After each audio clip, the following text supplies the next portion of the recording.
Okay, अब understanding के बाद जो हमारा टॉपिक आता है वो आता है प्लानिंग का सोल्यूशन। फर्स्ट स्टेप था defining a problem, second step था अंडरस्टैंडिंग अ प्रॉब्लम और थर्ड पे प्लानिंग। जब फर्स्ट टू स्टेप क्लियरली हो जाएंगे डिफाइन, जो थर्ड स्टेप कौन सा आएगा, प्लानिंग का सोल्यूशन जो है। अब प्लानिंग का सोल्यूशन में कुछ इस तरह होता है यहाँ पे जो है कि हम प्लानिंग ये करते हैं कि हमारे पास जो है अब एक बेस्ट आंसर जो है या बेस्ट सोल्यूशन कैसे हम लोग उसको फाइंड आउट कर सकते हैं आफ्टर द टू स्टेप्स। जो है टू स्टेप्स कौन से थे, defining a problem and understanding a problem. Defining a problem and understanding का प्रॉब्लम जो है थर्ड स्टेप कौन सा होगा, प्लानिंग का सोल्यूशन जो है। जब हमने एनालाइज कर लिया, अब हमारा जो मेन फोकस क्या होगा, हमने उस प्रॉब्लम का सोल्यूशन किस तरह निकालना है, कौन कौन से वेज है प्रॉब्लम को सॉल्व करने के लिए। ठीक है, अब इसमें जब हम लोग आते हैं तो यहाँ पे मेरे पास कुछ मल्टीपल स्ट्रेटजीज आती हैं। जो हमारे पास स्ट्रेटजीज आएंगी यहाँ पे जो है, जो हमारे लिए एक जो है ना बेस्ट रिस्पॉन्स को निकालने में हमारी हेल्प करेंगे। अब वो कौन कौन से यहाँ पे होंगे। फर्स्ट स्टेप यहाँ पे आता है डिवाइड एंड कनक्योर या कनक्योर्ड, या जो वर्ड भी आप पढ़ सकते हो यहाँ पे। ठीक है, तो फर्स्ट स्टेप यहाँ पे आता है डिवाइड एंड कनक्योर। अब ये एक ऐसा स्ट्रेटेजी है जो हमारी हेल्प कर रही है कॉम्प्लेक्स प्रॉब्लम को डिफरेंट मॉड्यूल्स में, डिफरेंट स्मॉलर पार्ट्स में कन्वर्ट करने के लिए। जो अगर मैं कहता हूँ कि मेरे पास एक काफ़ी लेंथी प्रोग्राम है, जस्ट लाइक कि मेरे पास काफ़ी एक लेंथी प्रोग्राम है, अब मैं करूँगा क्या, एक कॉम्प्लेक्स प्रॉब्लम को जो है, ये मेरे पास एक क्या है, कॉम्प्लेक्स प्रॉब्लम आ गई है। सो किया क्या मैंने, डिफरेंट स्मॉल मॉड्यूल्स में, स्मॉल पार्ट्स में कन्वर्ट कर लिया। अब जब कन्वर्ट किया, अब फ़ायदा क्या होगा मेरे लिए यहाँ पे, कि हर एक को जब मैं रिजॉल्व कर लूँगा, इसको भी रिजॉल्व कर लिया, इसको भी कर लिया, इसको भी कर लिया, जब ये तीनों रिजॉल्व हो गए, इसका मीनिंग क्या होगा कि मेरे पास क्या होगा, कॉम्प्लेक्स प्रॉब्लम को मैंने इजीली यहाँ पे सॉल्व कर लिया।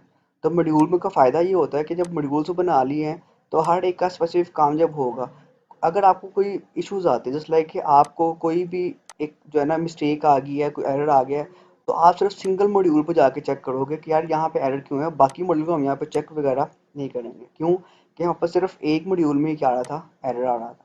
तो मीन्स जब कॉम्प्लेक्स को मैं स्मॉलर पार्ट्स में डिवाइड कर लूँगा तो मेरे लिए यहाँ पे काम करना करेगा ईजी रहेगा। तो हमारे पास स्टेप था, कौन सा था, डिवाइड एंड कनक्योर का। ओके, अब इसके बाद जब मैं आऊँगा यहाँ पे गैस चेक एंड इम्प्रूव जो है, guess check and improve. Okay, first step किया मैंने, गैस किया। अब गैस से क्या होगा कि हमारे पास जो मल्टीपल सॉल्यूशंस के आंसर जो हैं या सॉल्यूशंस हमारे पास जो आती हैं, फर्स्ट स्टेप यहाँ पे था गैस। गैस का मीनिंग यहाँ पे होता है कि मेरे पास जो है सॉल्यूशन इसका कैसे बन सकता है या क्या सॉल्यूशन इसका मेरे पास हो सकता है। जैसे लाइक मैंने गैस किया कि इसका आंसर जो है ना ऐसे निकाल लो, या इसका आंसर ये बन सकता है। अब वो चेक करूँगा क्या वो आंसर रिस्पॉन्स प्रॉपर्ली बनता भी है कि नहीं बनता, जो मैं मतलब गैस किया है मैंने। अब मैं चेक करूँगा क्या वो जो मेरे पास सॉल्यूशन है वो एक्यूरेट है भी है कि नहीं है, with help of checking process जो। ठीक है, जब गैस भी हो गया, चेक भी हो गया, तो लास्ट पे क्या आएगा, इम्प्रूव। कि क्या जो चेक किया है उसमें थोड़ी बहुत खामी है कि नहीं है, अगर मैं उसको बेटर कर लूँ तो क्या मेरा जो आंसर एक्यूरेट हो जाएगा, एक्यूरेसी अच्छी होगी कि नहीं होगी। अगर तो होगी तो मैं करूँगा सिंपली उसको मैं इम्प्रूव कर लूँगा। तो मीन्स फर्स्ट स्टेप यहाँ पे क्या है, गैस करना, सेकंड चेक एंड थर्ड पे इम्प्रूव करना।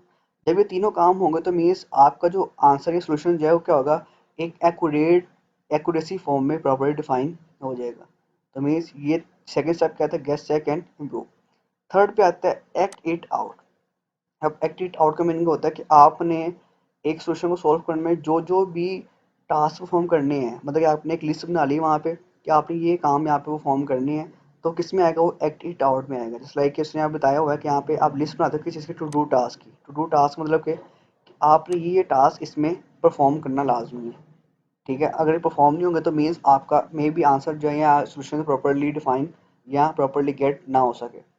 लास्ट पे आएगा प्रोटोटाइप। प्रोटोटाइप क्या होता है कि एक टेक्निक है जिसके ज़रिए आप जो है पिक्टोरियल रिप्रेजेंटेशन कर रहे हो एक सोल्यूशन की। जो है means pictorial means picture form में डिस्क्राइब कर रहे हो अपने सोल्यूशन को। जो है अभी हम आगे जाके पढ़ेंगे फ्लो चार्ट के बारे में। जो है ठीक है, कि जब भी हमने एक प्रॉब्लम को सॉल्व करना होता है हम उसका पहले क्या रेडी करते हैं, pictorial representation means flow chart. Flow chart describe ये करता है कि आपका वो आंसर किस तरीके से हम इजीली फाइंड आउट कर सकते हैं।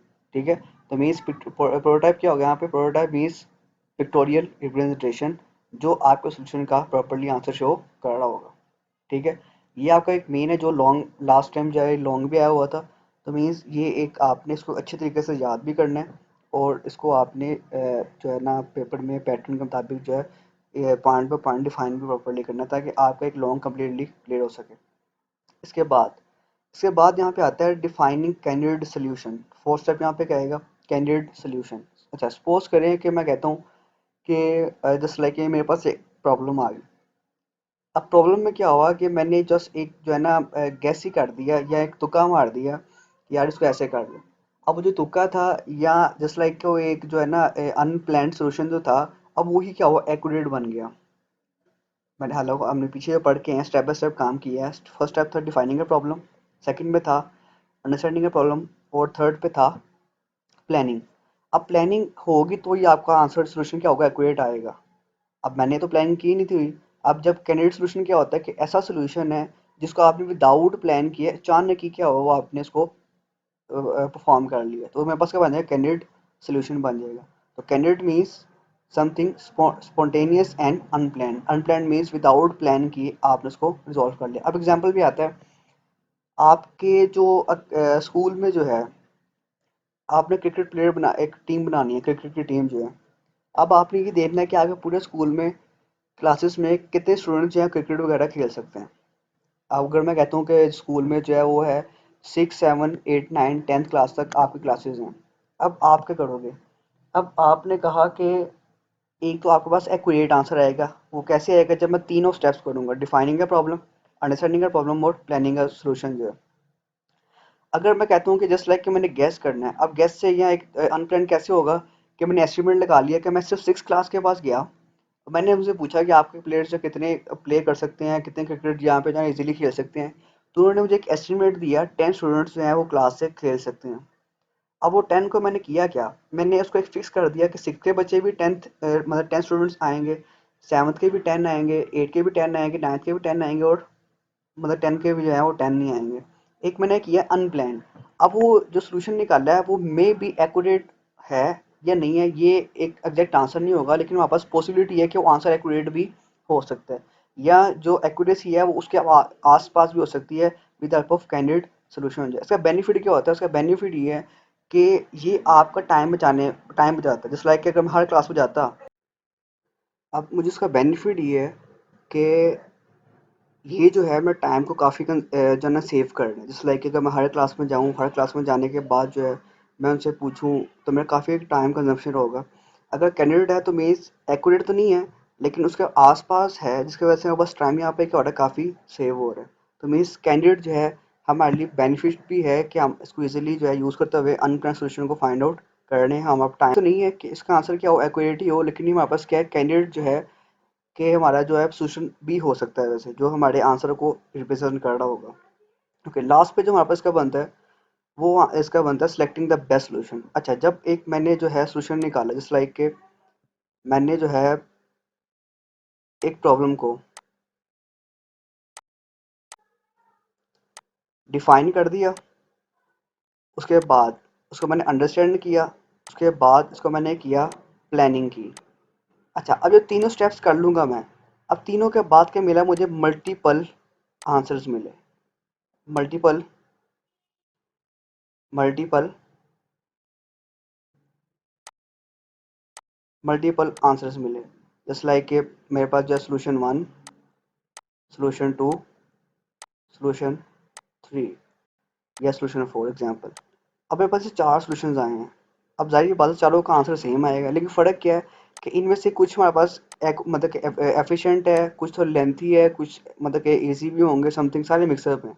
अब मैं करूँगा क्या, मैं देखूँगा इनमें से मेरे पास जो है बेस्ट सॉल्यूशन कौन-सा है। और जो बेस्ट वाला मुझे मिल जाएगा तो मीन्स वो मेरे लिए क्या होगा, एक एफिशिएंट है जो मेरे एक आंसर को एक्यूरेट शो करेगा with the help of selecting the best solution. ठीक है, मतलब कि हमारे पास जो मल्टीपल सॉल्यूशंस आ रहे हैं, अब हम उसमें से चूज करेंगे बेस्ट वन कौन सा है with the help of selecting the best solution जो है। ठीक है, अब एग्जांपल लेते हैं यहाँ पे जो है कि उसने कहा है कि आपके पास एक प्रॉब्लम आ गई है। ठीक है, कि आपने कोई एक नाम सर्च करना है किसी पर्सन, एक स्टूडेंट का जो है अपने स्कूल वेबसाइट के जो है ना उसके आपको लिस्ट दी गई स्टूडेंट्स की जो है। अब किसी का नाम जो भी है, अली एग्जाम्पल, आप मेरे पास मल्टीपल वेज है उस नाम को सर्च करने के जो है। फर्स्ट कौन सा, look at each name on the website one by one until the name is found और द लिस्ट इज ओवर। ठीक है, जब तक लिस्ट खत्म ना हो, आपको नाम ना मिले, आपने उसको ओवर नहीं करना। ठीक है, फर्स्ट स्टेप था कि आपने पूरी वेबसाइट को चेक करना है कि आपको वो नाम कहाँ मिलता है। सेकंड था take printouts and search the required name, कि उसके बाद आपने देखना है यहाँ पे कि आप उसका प्रिंट निकाल लो लिस्ट के जो है, और फिर देखो कि आपका रिक्वायर्ड आंसर कहाँ पे है। यहाँ उसके बाद आप थर्ड स्टेप जो है यहाँ पे कॉपी, जो नेम्स वाले लिखे सबको कॉपी कर लो और एक्सेल शीट पे इसको पेस्ट कर लो। अब एक्सेल पे आपको पेस्ट करने का फायदा यहाँ पे क्या होगा कि आप उसको अल्फाबेटिकल ऑर्डर में सॉर्ट आउट कर सकते हो। सॉर्ट का मीनिंग होता है सीक्वेंस से शो करना। अब सीक्वेंस अल्फाबेटिकली होगी, सारी बात है, तो मेरी स्टार्टिंग वाले ए आएंगे, फिर उसके बाद बी वाले, फिर सी वाले, डी वाले, ई वाले, एफ वाले सीक्वेंस से आएंगे।